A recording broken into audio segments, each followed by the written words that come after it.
નમસ્કાર, CB24 news સાથે હું રેશમા આપનું સ્વાગત કરું છું. કેરળમાં ભારે વરસાદે તબાહી મચાવી છે. વાયનાડ જિલ્લામાં મંગળવારે ભૂસ્ખલનના કારણે મૃત્યુ આંક 146 ઉપર પહોંચી ગયો છે. કેરળમાં ભારે વરસાદે તબાહી મચાવી છે. વાયનાડ જિલ્લામાં મંગળવારે ભૂસ્ખલનના કારણે મૃત્યુ આંક 146 ઉપર પહોંચી ગયો છે. રેસ્ક્યુ ઓપરેશન દરમિયાન 250થી વધુ લોકોને બચાવી લેવાયા છે, જ્યારે કાટમાળ નીચે દટાયેલા અનેક લોકોની શોધખોળ હજુ ચાલુ છે. ભારતીય હવામાન વિભાગે બુધવાર એટલે કે 31મી જુલાઈએ ઘણા જિલ્લાઓમાં ભારેથી અતિ ભારે વરસાદની આગાહી કરી છે. પરિસ્થિતિને જોતા કેરળના 11 જિલ્લામાં શાળાઓમાં રજા જાહેર કરવામાં આવી છે.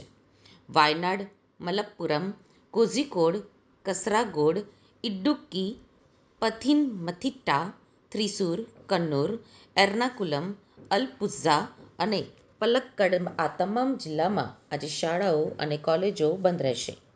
Yesterday night at 12 o'clock, rainfall started here. At the time 2 a.m. yesterday morning 2 a.m. our team was placed here in Wayanad. They get the call. Accordingly, our first team placed in the Wayanad. They reached the spot at 4 a.m. and started the operations. The first challenge yesterday was the near the rivers. A lot of victims is there because the lot of buildings you can see the collapse.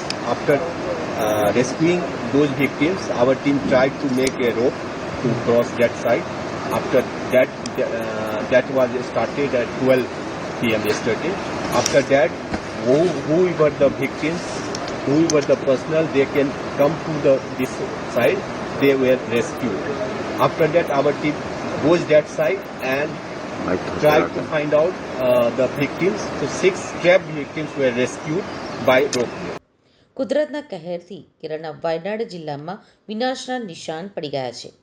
રાજ્યના CM Pinarayi વિજયને મંગળવારે વાયનાડ જિલ્લામાં ભૂસ્ખલનથી થયેલા વિનાશ અંગે દુઃખ વ્યક્ત કર્યું અને લોકોને આ મુશ્કેલ સમયમાં આજીવિકાનું પુનઃનિર્માણ કરવા માટે એક સાથે આવવા વિનંતી કરી હતી.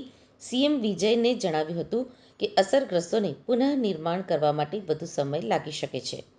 સીએમએ દરેકને મુખ્યમંત્રી આપત્તિ રાહત ફંડમાં યોગદાન આપવા વિનંતી કરી છે.